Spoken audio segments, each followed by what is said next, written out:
আমি এটা আগে কয়েক জায়গায় বলেছি, আপনারা কয়েকজন হয়তো অলরেডি জানেন, বাট সবাই জানেন না, এই কারণে আমি আজকে আবার বলতেছি। 2012-13-তে যখন আমি ঢাকা কলেজ শেষ করে নর্থ সাউথে জয়েন করতেছি, ওই সময় আমি ফ্রিল্যান্সিং করতাম এবং আর্টিকেল লিখতাম, এবং আস্তে আস্তে ওই সময় আমি বিজনেসের ট্রানজিশন শুরু করেছি ফ্রিল্যান্সার থেকে বিজনেসম্যান হওয়ার দিকে। এবং আমার প্রথম বিজনেস ছিল একটা পেট এক্সেসরিজের ব্যবসা। আমি চায়নার থেকে কুকুর বিড়ালের বিভিন্ন জিনিস ইম্পোর্ট করতাম। সো কলার বেল্ট, খেলনা, বিভিন্ন ধরনের টয়েস, বিভিন্ন ধরনের খাবার দাবার, এগুলো আমি ইম্পোর্ট করতাম এবং তারপরে বাংলাদেশে বিক্রি করতাম। 2012-13 সালের কথা বলতেছি আমি। এই সালটা স্পেসিফিক্যালি মেনশন করার কারণ হলো আজকের দিনে অনলাইনে ব্যবসা যত সহজ 2012-13-তে এরকম ছিল না। আপনি চিন্তা করেন 12-13-তে বিকাশ টাইপ জিনিসপত্র ছিল না, ডেলিভারি দেওয়া একটা বিশাল ঝামেলা ছিল। আজকে যেরকম মানুষ অনলাইনে কোনো একটা কিছু অর্ডার দিতে কমফোর্টেবল ফিল করে, 2012-13-তে কিন্তু বাংলাদেশের মানুষের এইরকম কমফোর্ট ছিল না যে আমি অনলাইনে কিছু একটা অর্ডার দিব, ওটা আমার বাসায় চলে আসবে, কোনো সমস্যা নাই। ওই সময়ের মধ্যে আমি ব্যবসাটা শুরু করি এবং ব্যবসাটা আমি খুব তাড়াতাড়ি মাসে 50,000 টাকা, 60,000 টাকা এই পর্যায়ে নিয়ে যাই। এবং ইভেনচুয়ালি আমি ব্যবসাটা বিবিসির এক কর্মকর্তার কাছে আমার মনে আছে বিক্রি করে দেই, কারণ তখন আমি ভাবছিলাম আমি ব্যাচেলর করবো বিদেশে, এবং 4.5 লাখ টাকা বা 4 লাখ টাকা এরকম আমি পাই বিক্রি যখন করি, ইনভেন্টরি সহ বিক্রি করি আমি। এবং আমার তখন ব্যাংক অ্যাকাউন্টও ছিল না প্রপার, আমার মার অ্যাকাউন্টে আমার টাকাটা নিতে হয়, আমার মনে আছে। আজকের এই ভিডিওতে আমরা কিছু ইম্পোর্ট বেসড বিজনেস আইডিয়া নিয়ে কথা বলবো, যে বিজনেস আইডিয়াগুলোর দুইটা কি বেনিফিট আছে। এক নাম্বার হইলো এই বিজনেস আইডিয়াগুলো সহজ এবং যে কেউ শুরু করতে পারে, এবং সেকেন্ড কি কম্পোনেন্ট হলো এই বিজনেস আইডিয়াগুলো শুরু করতে খুব বেশি টাকার প্রয়োজন হয় না। আইডিয়াগুলোতে যাওয়ার আগে জানিয়ে রাখি, এই ভিডিওর প্রত্যেকটা আইডিয়া চায়না রিলেটেড হয় এবং ইম্পোর্ট কেন্দ্রিক হয়। প্রতিটা ব্যবসায়ী আপনি শুরু করতে পারবেন বাংলাদেশের অন্যতম cross border B2B ecommerce company China online বিডির মাধ্যমে। শুধু এই আইডিয়াগুলো হইতে হবে তা না, আপনার যদি কোনো এক্সিস্টিং বিজনেস থেকে থাকে বা এক্সিস্টিং আইডিয়া থেকে থাকে বা এক্সিস্টিং প্রোডাক্টের আইডিয়া থেকে থাকে এবং আপনি চায়নার থেকে কোনো কিছু ইম্পোর্ট করার ব্যাপারে হেল্প খুঁজতেছেন, হোক সেটা নর্মাল কিছু অথবা কোনো কাস্টমাইজেবল কিছু, যে আপনার কোম্পানির নাম বা লোগো বসায় আপনি 100 কলম নিয়ে আসবেন বা এরকম যে কোনো কিছু, আপনি সেই ক্ষেত্রে চায়না অনলাইন বিডি থেকে কিন্তু এই কাজগুলো করতে পারেন। ওদের প্রায় 20 কোটি ক্যাটাগরির প্রোডাক্ট আছে, 10 লাখ ভেরিফাইড সাপ্লায়ার আছে, এবং ওরা অন্য যে কারোর থেকে কম দামে চায়নার থেকে বাংলাদেশে প্রোডাক্ট ইম্পোর্ট করার গ্যারান্টি দেয়। ওদের ওয়েবসাইটের আরেকটা খুব ইন্টারেস্টিং ব্যাপার হলো রিভার্স ইমেজ সার্চ। আপনার হাতে যদি কোনো প্রোডাক্টের ছবি থাকে বা আপনি যদি কোনো প্রোডাক্টের ছবি দেখে থাকেন ফেসবুকে বা অনলাইনের যে কোনো জায়গায়, আপনি ওই ছবিটার একটা স্ক্রিনশট নিয়ে ওদের ওয়েবসাইটে যে ইমেজের বাটনটার উপরে চাপ দিয়ে রিভার্স ইমেজ সার্চ দিয়ে ওই প্রোডাক্টটা খুঁজে বের করতে পারবেন। মেইন যে সমস্যাগুলো হয় চায়না থেকে ইম্পোর্ট করার সময়, যে ইউনিক প্রোডাক্ট খোঁজা, প্রপার সাপ্লায়ার খোঁজা এবং বাংলাদেশের টাকায় আমি কিভাবে চায়নায় পেমেন্ট করবো, এই তিনটেই মেইন সমস্যা। আরেকটা হলো ডেলিভারি। এই প্রত্যেকটা সমস্যাই চায়না অনলাইন বিডি সলভ করে, যে কারণে ওদের সাথে কাজ করে আমার ধারণা আপনার এক্সপিরিয়েন্স খুব স্মুথ হবে। অর্ডারের 12 থেকে 24 দিনের মধ্যে প্রোডাক্ট চলে আসে বাসে, এবং ওদের যেহেতু চায়নাও ওয়্যার হাউস আছে, বাংলাদেশেও ওদের অফিস আছে, পুরো জার্নিতে তেমন কোনো অবস্ট্যাকল ফেস করতে হয় না। যাক, আপনার যদি চায়না বিষয়ক বা চায়নার থেকে ইম্পোর্ট বিষয়ক যে কোনো ধরনের হেল্প লাগে, আমি ওদের ফেসবুক পেজ, ওদের ওয়েবসাইট, ওদের অ্যাপও আছে, সবকিছু বিস্তারিত আমার এই ভিডিও ডেসক্রিপশনে দিয়ে দিব, আপনি ওদের সাথে কথা বলে দেখতে পারেন। চলেন ভিডিওতে যাওয়া যায়। আচ্ছা, আইডিয়াগুলো বলার আগে আমি একটা ফিলোসফি বোঝাই আপনাদের, যে ফিলোসফিটা না বুঝলে আপনি এই বিজনেস করে খুব বড় লোক হইতে পারবেন না, ইম্পোর্টের বিজনেস স্পেসিফিক্যালি। সেটা হলো, যখনই আপনি কোনো একটা কিছু ইম্পোর্ট করতেছেন, আপনার একটা খুব ইম্পর্টেন্ট জিনিস মাথায় রাখতে হবে, সেটা হলো এই প্রোডাক্টটা যখন আমি বেচবো তখন আমার মার্জিন কত হবে এক্সক্লুডিং ফেসবুক অ্যাড। বাংলাদেশে আপনি যখনই, স্পেশালি আমি যে আইডিয়াগুলো নিয়ে কথা বলবো ওগুলো তো বটেই, বাট ওগুলার বাইরেও আপনি যখন বাংলাদেশে চায়নার থেকে কোনো একটা কিছু ইম্পোর্ট করে বেচার চেষ্টা করতেছেন, আপনার মার্কেটিং এর মূল ড্রাইভার হবে আসলে ফেসবুক অ্যাড। এটা অস্বীকার করার কিছু নাই। এবং এই ইকুয়েশনটা যদি আপনি আগের থেকে না সলভ করে র্যান্ডম কোনো একটা কিছু ইম্পোর্ট করে ফেলেন, তাহলে চান্স আছে যে আপনার ইনকাম হবে, আপনার মাসে হয়তো 30-40 হাজার টাকা ইনকাম হবে, বাট কখনো আপনি বড় লোক স্টেজে যাইতে পারবেন না। কখনো আপনার 2 লাখ টাকা ইনকাম, 3 লাখ টাকা ইনকাম, 5 লাখ, 10 লাখ, ওই স্টেজে যাবে না কখনো, যদি আপনি এই ইকুয়েশনটা ফার্স্টে সলভ না করেন। খুব সিম্পল একটা ব্যাপার, আপনি চিন্তা করবেন যেই প্রোডাক্টটা আমি ইম্পোর্ট করছি, ওই প্রোডাক্টটার ওপরে আমি যদি $3 একটা ক্যাক বসাই, কাস্টমার অ্যাকুইজিশন কস্ট CAC, তাহলে ওই প্রোডাক্টের যে দাম হবে সেই দামের ওপরে আমি প্রফিট বসাবো। সো আমি একটা এক্সাম্পল দিয়ে বোঝাই, তাহলে আপনাদের বুঝতে সুবিধা হবে। মনে করেন আমি এই যে লেন্স ক্যাপ যেটা আমি ধরেছিলাম, এই লেন্স ক্যাপটা আমি ইম্পোর্ট করবো চায়নার থেকে। লেন্স ক্যাপটা আমি চায়না অনলাইন বিডিতে যে দেখলাম, এই লেন্স ক্যাপের দাম চায়নার থেকে যদি আমি ইম্পোর্ট করতে চাই, এক পিসের দাম 100 টাকা। খুব ভালো কথা। এখন আমি এটার উপরে আরো $3 ক্যাক বসাবো, কাস্টমার অ্যাকুইজিশন কস্ট, কারণ আমি ধরে নিচ্ছি এক একটা লেন্স ক্যাপ বিক্রি করতে আমার অ্যাটলিস্ট $3 খরচ হবে যখন আমি ফেসবুক অ্যাড দিব। হতে পারে অনেক কম খরচ হবে, হতে পারে একটু বেশিও খরচ হবে, বাট আমি অ্যাভারেজে $3 ধরে নিব। আপনি কি ধরনের প্রোডাক্ট বিক্রি করতে চাচ্ছেন এটার উপর ভিত্তি করে কাস্টমার অ্যাকুইজিশন কস্ট বাড়তেও পারে, কমতেও পারে। একটা গাড়ির ক্ষেত্রে কাস্টমার অ্যাকুইজিশন কস্ট $70 হইলেও কোনো সমস্যা নাই, আবার একটা লেন্স ক্যাপের ক্ষেত্রে যদি ওটা $2 হয়ে যায় সেক্ষেত্রে কিন্তু সমস্যা আছে। সো এই হিসাবটা আপনার করতে হবে। সো আমরা কি করবো, আমরা ফার্স্টে বুঝলাম যে এই লেন্স ক্যাপটার দাম ইম্পোর্ট করতে আমার লাগবে $100, এটার উপরে আমি আরো $3 বা $300 কস্ট বসাবো, মার্কেটিং কস্ট। তো এটা হলো $400। আমার $400 কিন্তু প্রোডাক্টের কস্ট। এই $400 উপরে আমি ওভারহেড বসাবো। সো ওভারহেড কি, আমার এই পুরো বিজনেসটা ম্যানেজ করতে যে টাকা খরচ হচ্ছে ওটার একটা পার্সেন্টেজ আমি এই প্রোডাক্টটাকে দিব। তো ধরেন আরো $30 আমি অ্যাড করলাম। সো $430 হইলো এখন আমার এই প্রোডাক্টের পুরা কস্ট। এখন আমি চিন্তা করব এই প্রোডাক্টটা কি আমি 600 বা 700 টাকায় বেচতে পারবো নাকি, কারণ এই প্রোডাক্টটা বানাইতে আসলে কিন্তু আমার $100 লাগে নাই, ইম্পোর্ট করতে $100 লাগে নাই, আমার এই প্রোডাক্ট ইম্পোর্ট করতে $430 লাগছে যখন আমি সব কস্ট যোগ দিছি। যদি উত্তর হয় হ্যাঁ যে এই প্রোডাক্ট 700 টাকায় যদি মানুষ ফেসবুকে দেখে তাহলে কেউ একজন কিনবে, যদি উত্তর হয় হ্যাঁ তাহলে আমি এই প্রোডাক্ট ইম্পোর্ট করব, যদি উত্তর হয় না তাহলে আমি এই প্রোডাক্ট ইম্পোর্ট করব না। কারণ যদিও এই প্রোডাক্টটা আমার আপাত দৃষ্টিতে মনে হয়েছে যে এটা একটা ভালো প্রোডাক্ট, আমি যখন সব কস্ট যোগ দিছি তখন কিন্তু এই প্রোডাক্টটা আর ভালো প্রোডাক্ট থাকে নাই। এই ব্যাপারটা একটু মাথায় রাখবেন যখন আপনি যে কোনো ধরনের প্রোডাক্ট ইম্পোর্ট করার কথা ভাববেন, যেন পরে আপনি কোনো একটা ঝামেলায় না পড়ে যান। 1 নম্বর idea, anything customisable.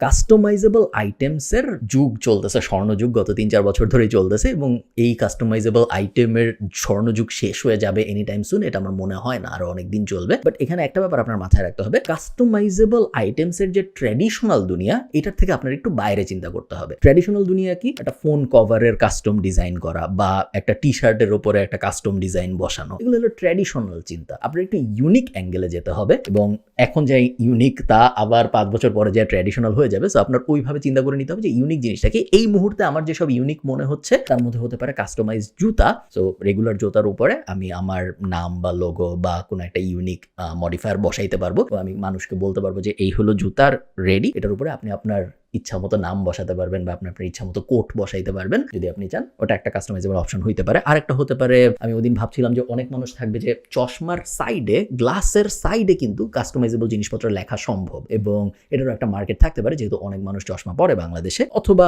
Obvious choice যেটা, সেটা হলো স্টেশনারি। আমি এডজিতে দেখতেছিলাম যে স্টেশনারি আইটেমের মধ্যে বইয়ের উপরে স্ট্যাম্প করার আইটেমের বিক্রি এখন সবচেয়ে বেশি। তো যারা বই কিনে তাদের অনেকেই বইয়ের উপরে মার্ক বসায় যে এই বইটা আমার। বেশিরভাগ মানুষ লেখে যে বইয়ের প্রথম পেজে, আপনারা দেখবেন, আপনারা যারা বই পড়েন জানেন যে অনেকে নাম লিখে রাখে। এই নামের একটা অল্টারনেটিভ চলে আসছে stamping. So unique stamp import করার ব্যাপারটাও কিন্তু আপনি মাথায় রাখতে পারেন। Anything customisable in general works. আপনাদের একটা ইন্টারেস্টিং জিনিস দেখাই, এটা হলো সেন্টেড ক্যান্ডেলস এর ইন্টারেস্ট ওভার টাইম, এবং দুইটা ব্যাপার আমি আপনাদের দেখাবো। একটা হলো অবভিয়াস সেন্টেড ক্যান্ডেলস এর ইন্টারেস্ট পুরা ওভার টাইমে কিরকম হচ্ছে, এটা তো আমি আপনাদের দেখাচ্ছি। আরেকটা ব্যাপার হলো, আমি চাই আপনারা গুগল ট্রেন্ডসে একটু ঘাটাঘাটি করেন। আপনার যে প্রোডাক্টের আইডিয়া, আপনার যে আইডিয়া আপনার মাথায় আসছে, ওই আইডিয়াটা গুগল ট্রেন্ডস এর ভেতরে দিয়ে আপনি দেখেন যে ট্রেন্ডটা কি আসলে going upwards or going downwards, ট্রেন্ডটা কি স্টেবল নাকি ট্রেন্ডটা অনেক ওঠানামা করে। কারণ ওটার উপরে ডিপেন্ড করবে যে মানুষের আপনার ওই প্রোডাক্টের উপরে আগ্রহ আছে নাকি নাই। যদি না থাকে তাহলে প্রোডাক্ট ইম্পোর্ট করা মনে হয় খুব একটা ভালো আইডিয়া হবে না। সেন্টেড ক্যান্ডেলস আপনারা দেখতে পাচ্ছেন যে গ্রোয়িং একটা প্রোডাক্ট, এবং এই প্রোডাক্টের আরেকটা ইউনিক ফিচার হলো এই প্রোডাক্টটা একটা ফিমেল মার্কেট টার্গেট করা প্রোডাক্ট। সেন্টেড ক্যান্ডেলস এর বাংলা এক্সাক্ট হবে হয়তো সুগন্ধি, মোমবাতি টাইপ জিনিসপত্র। এটা একটা ফিমেল ওরিয়েন্টেড প্রোডাক্ট। মেয়েরা এই প্রোডাক্টটা বেশি কিনে, এবং সাধারণত অনলাইনে আমরা জানি যে মেয়েরা যে প্রোডাক্ট বেশি কিনে সেইটা বিক্রি করা একটু সহজ কম্পারেটিভলি ছেলেরা যে জিনিসটা বেশি কিনে, কারণ ছেলেরা একটু লজিক্যাল হয়, মেয়েরা একটু ইমোশনাল হয়। জাস্ট বেস অ্যাজাম্পশন, অনেক ভ্যারিয়েশন থাকতে পারে, আপনারা কেউ রাগ হয়ে যায় না, জাস্ট মার্কেটিং এর দৃষ্টিকোণ থেকে বলতেছি পুরো ব্যাপারটা। তো scented candles is a good product for 3 reasons আমার মতে। 1 নম্বর রিজন হইলো ফিমেল অডিয়েন্স, সো বিক্রি করা একটু সহজ। সেকেন্ড রিজন হইলো গ্রোয়িং অন গুগল ট্রেন্ডস এবং স্টেবল, সো ট্রেন্ড কখনো চলে যাবে খুব তাড়াতাড়ি সময়, 5 বছর পর আপনার বিজনেস নাই হয়ে যাবে, এরকম হওয়ার একদমই চান্স নাই। এবং আরেকটা মেজর রিজন হইলো সেন্টেড ক্যান্ডেলস এক্সপায়ার হয়, সো রিপিট পারচেসের চান্স বেশি। ক্যান্ডেল যদি কেউ জ্বালায় তাহলে ক্যান্ডেল তো আস্তে আস্তে শেষ হয়, এবং যদি শেষ হয় এবং সে যদি এমন হয় যার ক্যান্ডেলস অনেক ভালো লাগে, সে তাহলে আবার কিনবে। সো রিপিট পারচেসের চান্স বেশি, এবং প্রথমবার যদি তার ভালো লাগে আপনার কাছ থেকে কিনে, সেকেন্ড বারও সে আপনার কাছ থেকেই কিনবে। তো অনেক ইনোভেশনের সুযোগ আছে এই জিনিসটার মধ্যে। আপনারা ইম্পোর্টের জন্য দেখতে পারেন, এবং ইম্পোর্টের ক্ষেত্রে দেখার সময় আরেকটা ব্যাপার আমরা মাথায় রাখবেন। আমি আপনাদের এখানে একটা জিনিস দেখাই যেটা আমি খুঁজে বের করছি অ্যাকচুয়ালি চায়না অনলাইন বিডির থেকেই। এই প্রোডাক্টটার অনেক আপসেল ডাউনসেল টাইপ অপশনস আছে। সো আপনি যখন মোমবাতি বিক্রি করবেন, আপনার শুধুই মোমবাতি বিক্রি করতে হবে জরুরি না। আপনি দেখতে পাচ্ছেন যে এখানে আমি একটা মোমবাতির হোল্ডারের ছবি ওপেন করে রাখছি এবং এই হোল্ডারটা আমার কাছে বেশ ইউনিক একটা হোল্ডার মনে হয়েছে এবং যারা মোমবাতি কিনবে একটা চান্স আছে তারা হোল্ডারও কিনতে চাইতে পারে এবং হোল্ডার যখন তারা কিনবে আপনি তাদের বেসিক নর্মাল হোল্ডার না বেচে এরকম ইউনিক জিনিসপত্র যদি অফার করেন সেক্ষেত্রে আপনি দেখবেন আপনি অনেক বেশি দাম চার্জ করতে পারতেছেন এবং এই হোল্ডারটা কিন্তু খুব দামি না। আমি যখন দেখছিলাম চায়না অনলাইন ভিডিওতে এটা সম্ভবত 30-40 টাকা এরকম ছিল পার পিস এবং আমি শিওর এটা খুব ইজিলি 800 থেকে 900 টাকায় বিক্রি করা সম্ভব।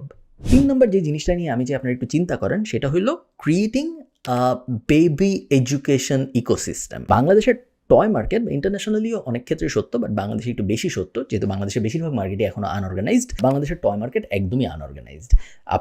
আপনার যদি বাচ্চা হয় বা আপনার পরিচিত যদি কারো বাচ্চা হয়ে থাকে এবং তার জন্য আপনি যদি খেলনা কিনতে যেয়ে থাকেন তাহলে আপনি ব্যাপারটা আমি শিওর নোটিস করেছেন যে বই কিনতে আমি যেরকম ভাবি আমি রকমারিতে যাব, খেলনা কিনতে আমি ড্যাশ কোথায় যাবো এক্স্যাক্টলি আমি জানি না। হইতে পারে আমি নিউ মার্কেট যাবো, হইতে পারে আমি ফার্মগেট যাবো, হইতে পারে আমি বাসার পাশের দোকানে যাবো। খেলনা কেনার একটা ডেডিকেটেড মার্কেট প্লেস এখনো বাংলাদেশে দাঁড়ায় নাই কম্পেয়ার টু যেটা গ্রসারির জন্য চাল ডাল দাঁড়াইছে, খাবার দাবারের জন্য ফুড পান্ডা আছে বা বইয়ের জন্য রকমারি আছে। খেলনার জন্য বা ইন জেনারেল বেবি সেগমেন্টকে টার্গেট করে কিন্তু এখনো খুব বড় কোনো ই কমার্স বা এফ কমার্স আমরা অ্যাটলিস্ট দাঁড়াতে দেখিনি বাংলাদেশে, এখানে অপরচুনিটিটা। বাট আমি চাই না আপনি শুধু টয় বেচেন, আমি চাই আপনি এডুকেশনাল টয় বেচেন। What's the difference? Main difference হলো নর্মাল টয়ের ক্ষেত্রে আপনার কম্পিট করতে হবে নিউ মার্কেটের সাথে, বাট আপনি যখন এডুকেশনাল টয় বেচবেন তখন আপনার কম্পিট করতে হবে হাই এন্ড যেসব কাস্টমার বেজের অল্টারনেট প্রোডাক্ট আছে তাদের সাথে। সো মনে করেন আমি চাই আমার বাচ্চা হয়েছে কথার কথা এবং আমি নর্মাল টয় তো আমি কিনতেছি, নর্মালটা আমি বাইরে যখন যাচ্ছি নর্মাল খেলনা টেলনা আমার যেটা আমার পছন্দ হচ্ছে বাচ্চার জন্য, আমার বাচ্চা গাড়ি পছন্দ করে, আমি বাইরে বের হয়েছি গাড়িটা কিনে নিয়ে আসছি কথার কথা। বাট আমি হঠাৎ করে ফেসবুকে গেলাম এবং যেয়ে দেখলাম এই কোম্পানিটা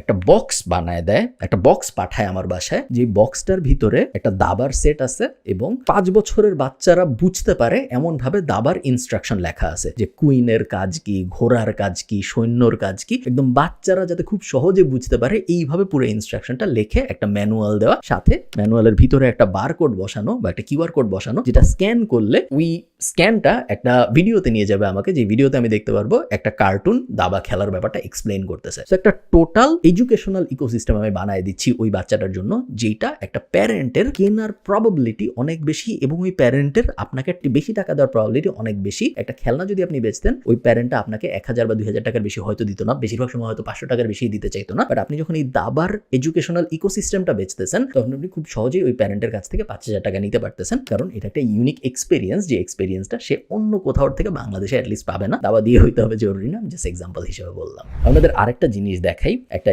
ইউনিক জুয়েলারি এডজি শপ, এবং এই এডজি শপটা কেটলিন মিনিমালিস্ট নামে একজনের, এবং উনি এডজিতে টোটাল আপনি দেখতে পারতেছেন কতগুলো প্রোডাক্ট বেচছে, প্রায় 2.5 মিলিয়ন প্রোডাক্ট বেচছে এবং উনি এডজির সবচেয়ে বড় সেলারদের একজন। আমি যদি আপনাদের জুয়েলারিগুলা দেখাই আপনারা দেখতে পারবেন জুয়েলারিগুলা এমন আহামরি কিছু না, সুন্দর বাট এমন না যেটা চায়নায় কেউ সহজে বানায় ফেলতে পারবে না। এগুলো কিন্তু গোল্ড না বা কোনো মানে দামি মেটাল টাইপ কিছু না, জাস্ট সিম্পল মিনিমালিস্টিক ডিজাইন, অনেকগুলাই নাম লেখা এবং অনেকগুলাই নর্মাল, কোনো নাম ধাম কিছু নাই, জাস্ট নর্মাল কোডের উপর ভিত্তি করে বা অ্যালফাবেটের উপর ভিত্তি করে, বা আমি কিছু দেখেছি যেখানে ওয়েভ দেওয়া থাকে, আমি কিছু দেখেছি যেখানে ফার্স্ট কোড দেওয়া থাকে, HTML কোড টোড, যারা কোডার তাদের অনেক পছন্দ হয় ওগুলো, আর বেসিক যেগুলো লাভ ইউ টাভ ইউ ওগুলো তো আছেই। তো এই সেলারটাকে দেখে আমার মনে হয়েছে যে আমাদের জুয়েলারি মার্কেটেও একটা ডিস্ট্রাকশন দরকার, আমাদের নতুন একটা কোম্পানি দরকার যে কোম্পানিটা মিনিমালিস্ট জুয়েলারি বানাবে ফিমেল অডিয়েন্সকে টার্গেট করে, এবং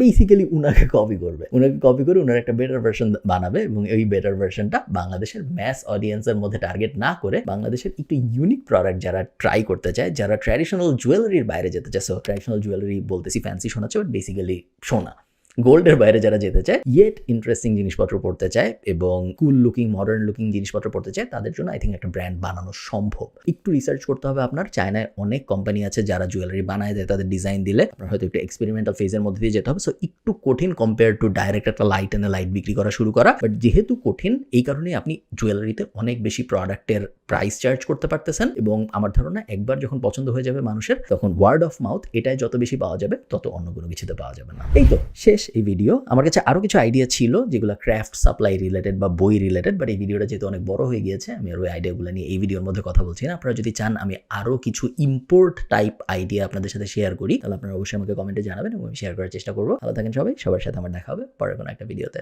টাটা।